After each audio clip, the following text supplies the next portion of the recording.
E vi o Senhor, um dia, diante dessa realidade de fé, eu me deparei com a situação.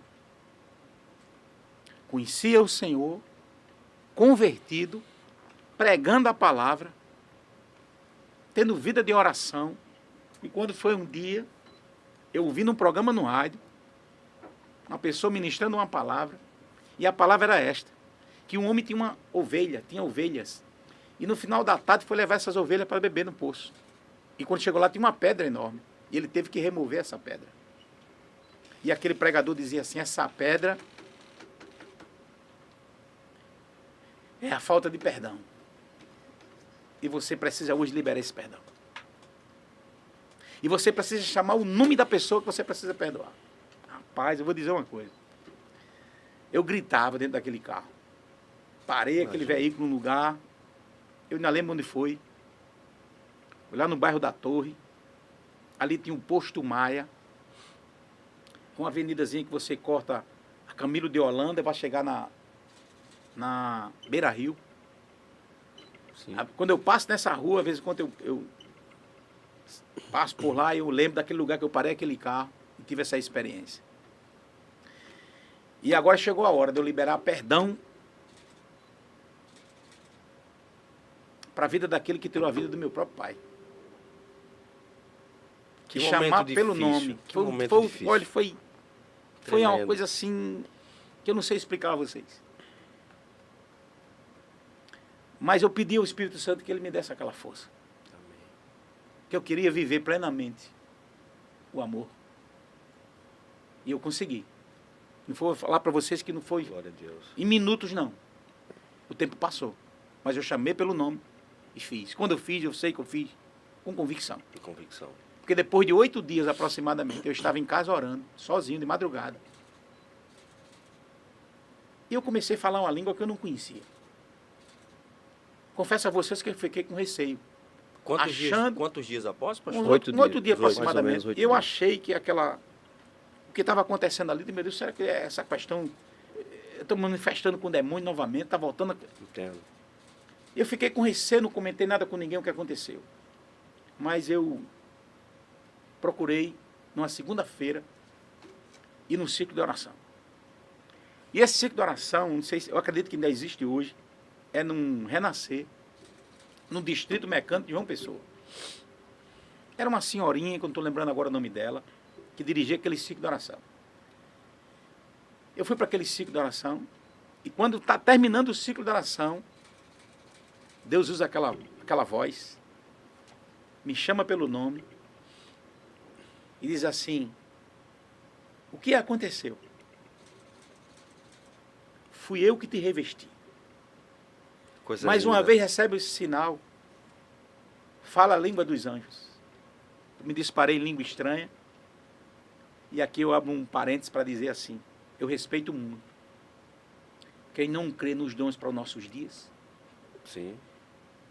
Quem segue uma vertente teológica e diz que aquelas línguas que foram repartidas como no fogo no dia de Pentecostes eram línguas estrangeiras, eu até acredito que sim, tem essa evidência, porque era um momento de festa na cidade, tinha muitos estrangeiros e era necessário. Mas quando Paulo, escrevendo na primeira carta, no capítulo 13, e ele vai falar, ainda que eu fale a língua dos anjos, mas se eu não tiver amor, é o amor chegando novamente. Sim. É a nossa pauta aqui, é a pauta principal. Hoje, né? É o centro. E lá no final, no versículo 13, ele vai dizer que existe a fé, a esperança e o amor.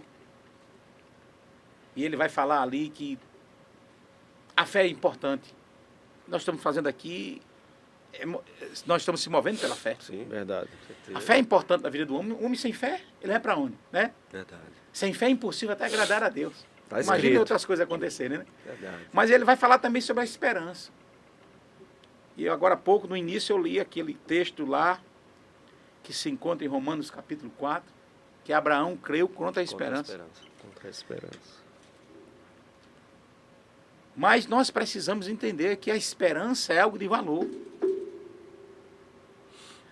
Se a fé é o firme fundamento das coisas que não se vê, mas se espera, a esperança é algo fabuloso. Porque você só lança a semente e não fica olhando para o vento, porque você tem esperança de colher.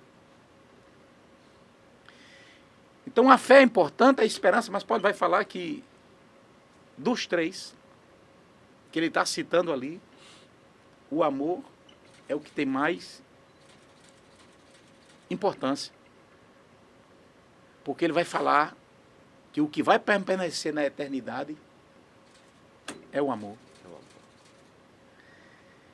Então eu fui alcançado pelo amor de Deus plenamente. Quando eu senti a força do perdão. Porque o perdão, ele alimenta o amor. O perdão, ele aguça o amor. O perdão fortalece o vínculo do amor. O perdão também é um gesto de reconhecimento. Por que foi que nós fomos perdoados? Por que foi que Deus chegou na minha vida, um homem naquela estrutura, naquela condição? Se Paulo disse que o amor de Deus constrange, imagina o que é que eu vou dizer nesta noite. O que é esse amor? O que significa esse amor na minha vida?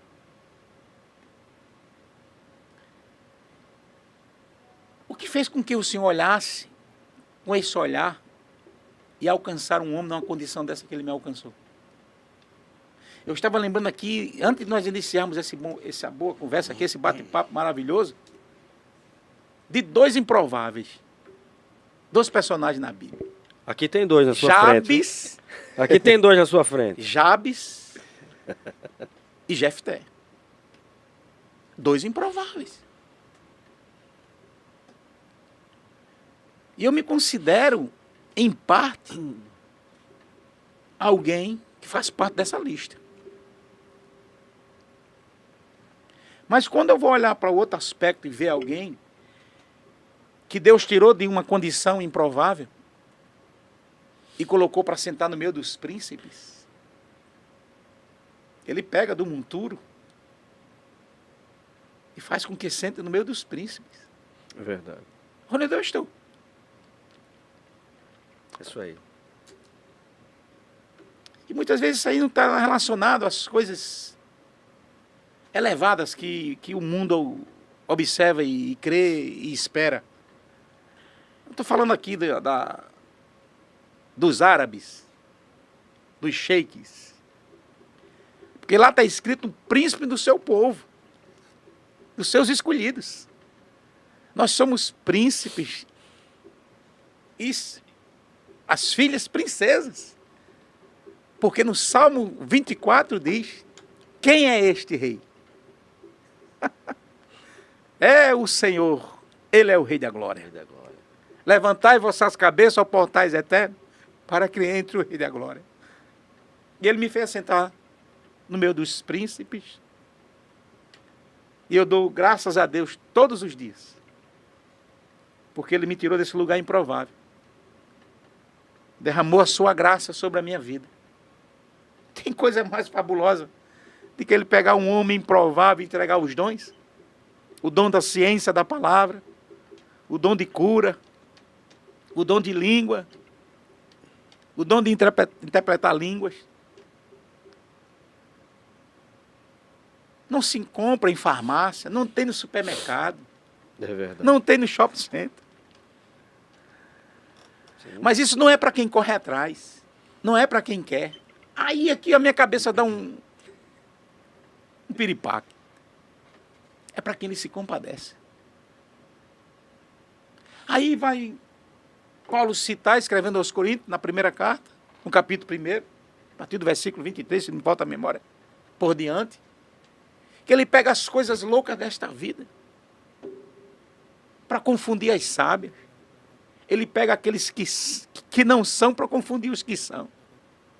E eu estou justamente inserido aí. Eu sou esse que Ele tirou do lugar improvável. Eu sou um milagre. E eu sou um instrumento de Deus no meio dessa geração. Glória a Deus. Mas aí, pastor, é porque o senhor está se sentindo que é mesmo? Não, senhor. Porque se João Batista era cheio do Espírito Santo, desde o ventre de sua mãe, cumpriu uma missão daquela maneira que cumpriu, disse que não era digno, quem eu sou?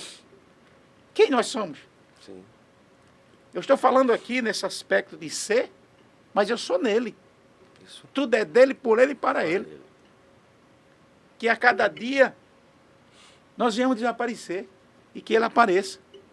Que todo o nosso mover, para a direita e para a esquerda, seja para glorificar o nome dele, para exaltar o nome dele e para proclamar neste mundo que o amor de Deus é o que nós temos de mais precioso. Amém. Porque o que nós estamos passando aqui não é nada comparado ao que está nos aguardando.